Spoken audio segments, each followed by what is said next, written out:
Guys, welcome back to channel Todopedia. Setelah beberapa hari sebelumnya, gue udah bagiin ke kalian berbagai macam kuliah saham ya, teman-teman ya.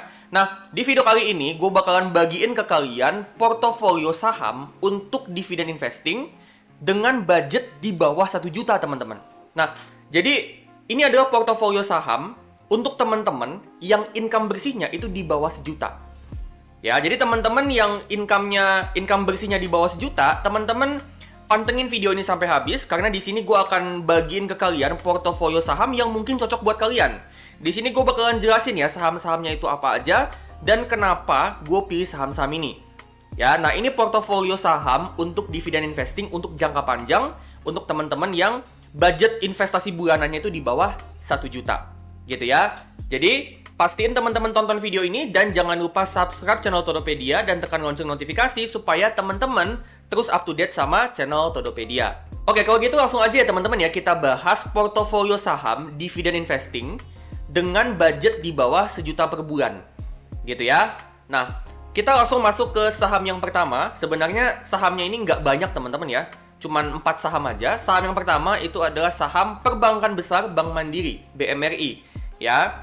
Ini bisa dibilang akan jadi saham yang alokasinya itu paling besar teman-teman ya. Paling besar dari semua saham yang ada di portofolio, saham BMRI. Itu adalah saham yang pertama dan yang utama. Yang kedua itu adalah saham SMSM atau Selamat Sempurna. Ya, ini adalah saham perusahaan komponen otomotif, teman-teman. SMSM ini kinerja bisnisnya stabil banget, bagus banget, ya. Dan ini gua masukin sebagai saham yang kedua. Ya, saham yang ketiga itu adalah saham MSTI, Master System Infotama, saham perusahaan jasa teknologi, teman-teman ya. Jadi di portofolio ini juga ada exposure ke teknologi. Gitu ya. Dan yang terakhir itu adalah saham SPTO atau Surya Pertiwi, saham perusahaan distributor produk sanitasi, teman-teman ya. Jadi sahamnya itu ini, 4 saham ini teman-teman. Nah, kita bisa lihat di sini teman-teman ya, untuk 4 saham yang ada di portofolionya ini ya, ada BMRI, SMSM, MSTI dan SPTO. Ya. Kalau kita hitung ya, untuk harga per lotnya ketika kita beli nih Bank Mandiri 1 lot, SMSM 1 lot, MSTI 1 lot, SPTO 1 lot, ya.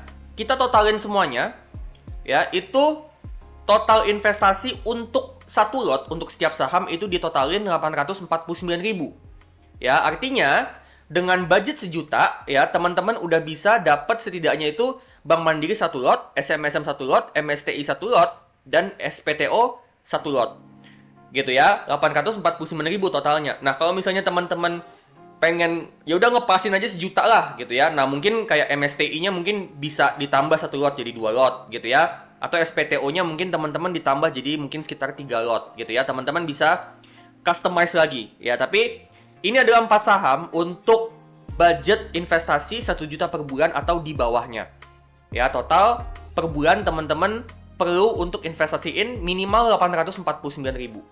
Gitu ya. Dan kalau teman-teman perhatiin di kolom paling kanan teman-teman ya, ini dividennya udah gue hitungin ya, dengan EPS yang terbaru ya. Untuk EPS yang terbaru untuk Bank Mandiri, SMSM, MSTI, SPTO, dan juga dengan estimasi payout ratio untuk Bank Mandiri 78%, SMSM 75%, MSTI di 70%, SPTO-nya 65%, ya. Setelah gue hitung, dividen yield-nya kalau kita beli di harga sekarang nih ya, per tanggal 16 April 2026 ya, untuk Bank Mandiri itu dividen yield-nya 10% teman-teman ya.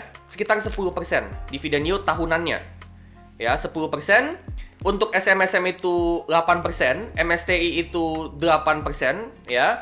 Dan untuk SPTO ada di sekitaran 10%. Gitu ya. Nah, kalau misalnya kita hitunglah rata-ratanya, ya mungkin kita bisa bilang rata-ratanya itu sekitaran maybe 9%. Ya, sekitaran 9% per tahun dividen yield-nya.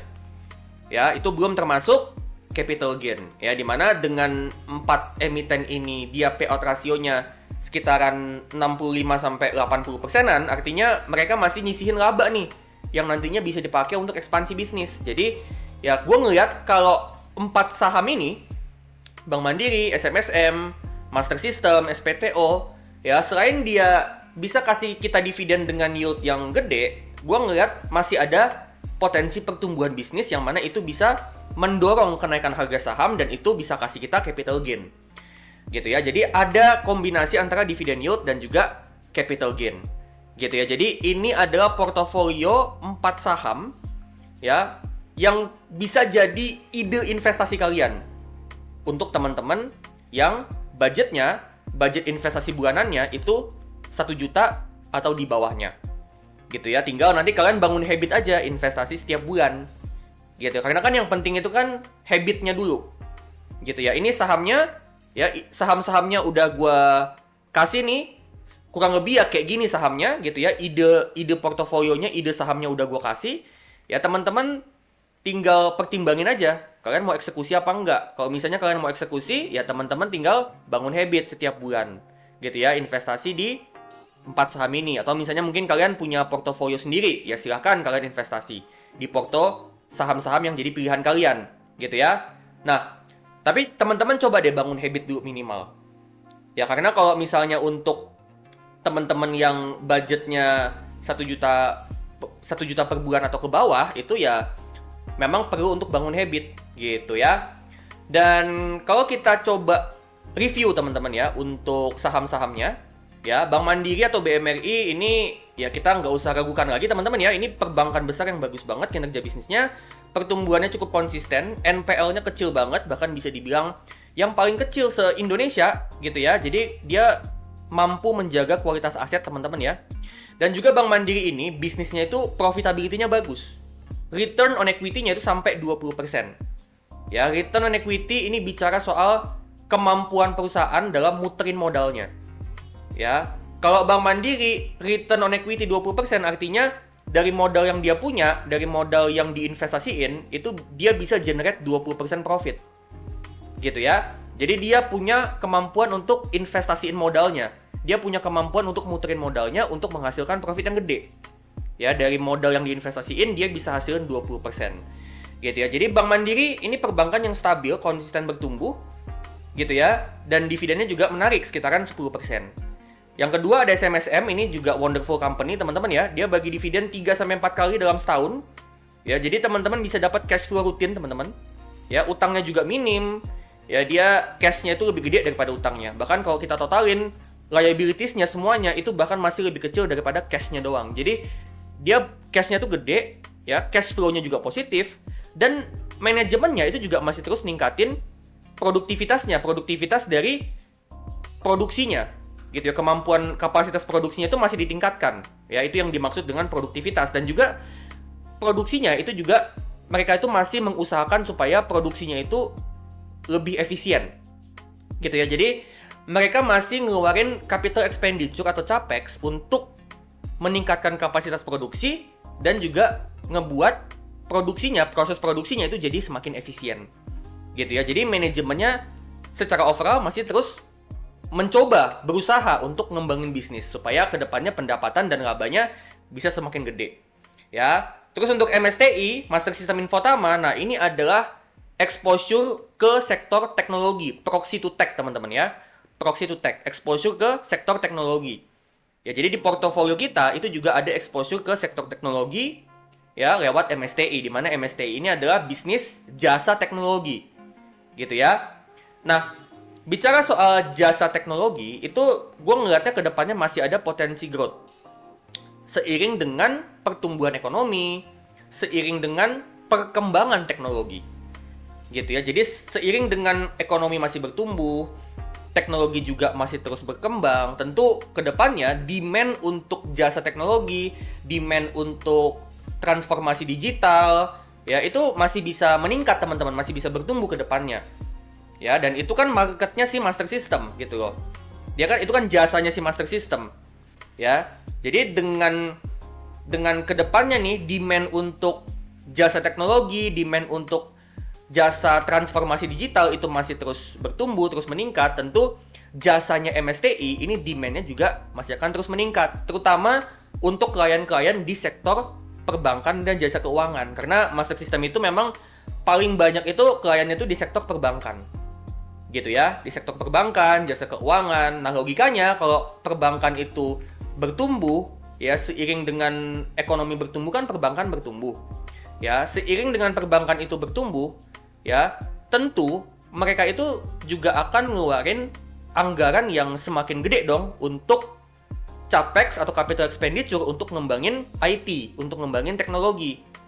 Nah, ya tentunya mereka untuk ngembangin teknologi itu, untuk capex IT itu mereka bayar ke MSTI sebagai perusahaan yang menyediakan jasa untuk teknologi, jasa untuk digitalisasi, jasa untuk digital transformation, gitu ya. Jadi, gue ngeliat demand untuk jasanya MSTI ini masih bisa bertumbuh seiring pertumbuhan ekonomi dan perkembangan teknologi, gitu ya.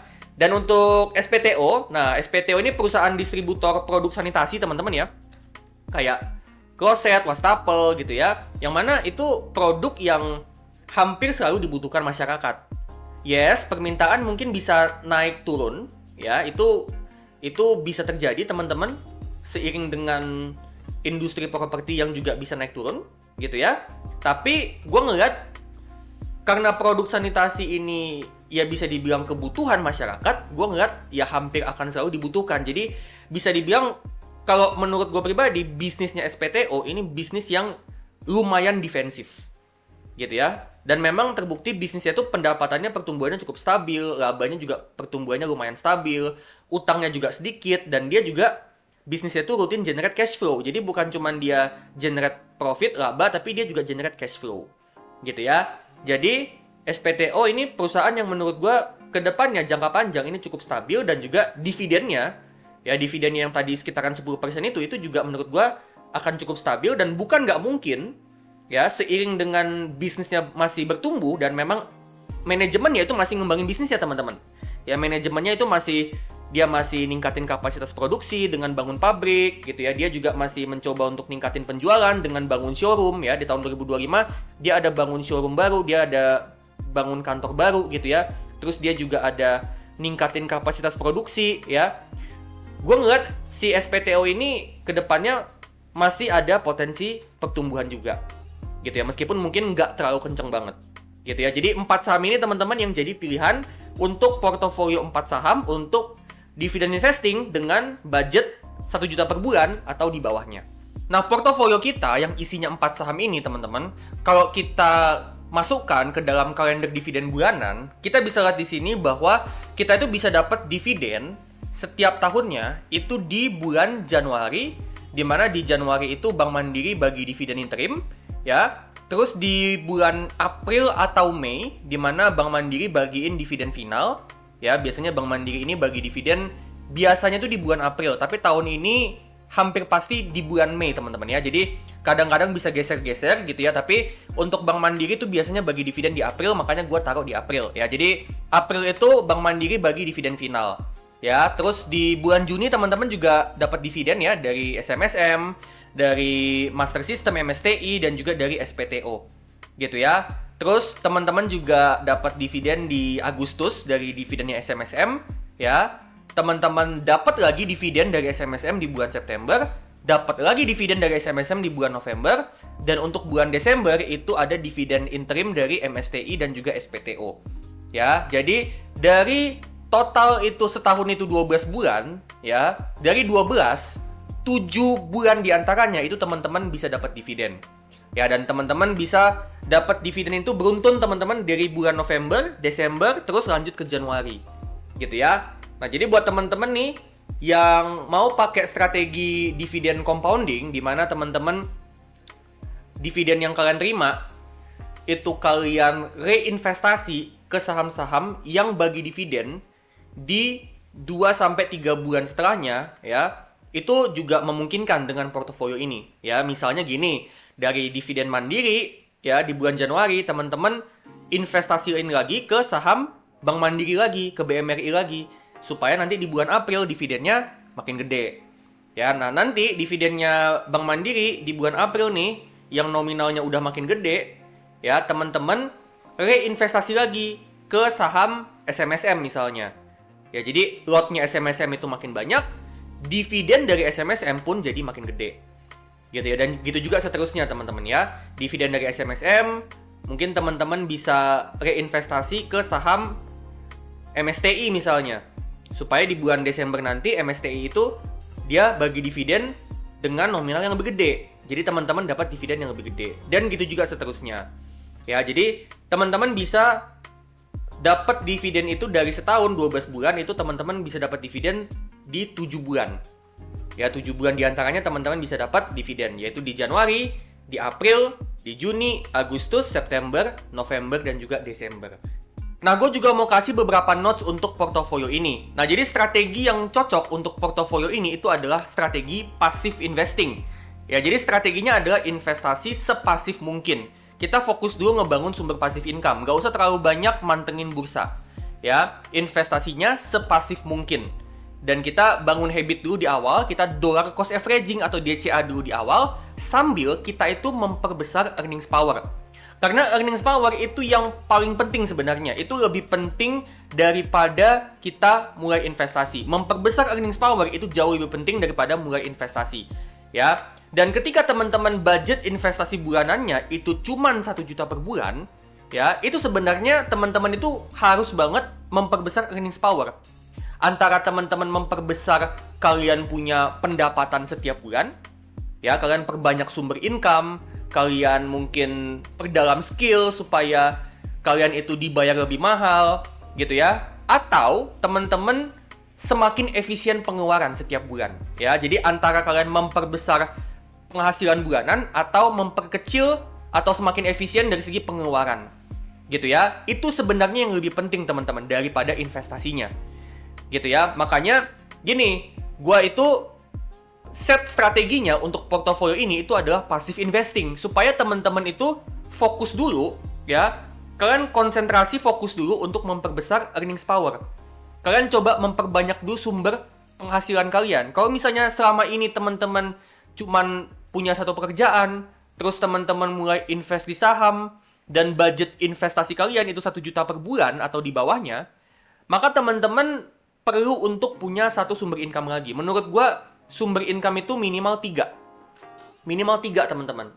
Pekerjaan utama, atau usaha, ya, usaha yang utama, investasi, sama satu lagi ada penghasilan sampingan, ya, side hustle, teman-teman. Itu penting, teman-teman. Menurut gua, bagusnya, ya, sumber income itu minimal 3, teman-teman. Minimal itu 3. Gitu ya. Jadi kalau misalnya teman-teman budgetnya 1 juta per bulan, bisa nggak investasi dengan modal kecil? Bisa. Tapi, untuk strategi dengan budget segitu, ya, menurut gua nih, mendingan investasinya itu pasif dulu. Ya, pasif dulu. Kalian nggak usah terlalu banyak mantengin bursa dulu. Nggak usah terlalu banyak mantengin investasi dulu. Kalian fokus dulu memperbesar earnings power. Ya, jadi itu kenapa gua set strateginya adalah passive investing, supaya kalian fokus dulu memperbesar earnings power. Dan untuk portofolio ini, ketika nanti teman-teman dapat dividen, ya, seperti yang sebelum-sebelumnya di video-video sebelumnya udah gua jelasin, strategi reinvestasi dividen itu kita reinvestasi dividennya ya, sahamnya jangan dijual. Dividennya kita reinvestasi ke saham yang bagi dividen 2-3 bulan setelahnya, supaya menciptakan efek compounding yang lebih sering, lebih banyak. Gitu ya. Kalau misalnya efek compounding itu lebih banyak, ya, itu akan memperbesar profit kita dalam jangka panjang. Gitu ya. Itu ada pengaruhnya, teman-teman. Compounding sekali dalam setahun sama compounding 3-4 kali dalam setahun, ya, itu hasilnya beda. Ibaratnya tuh gini.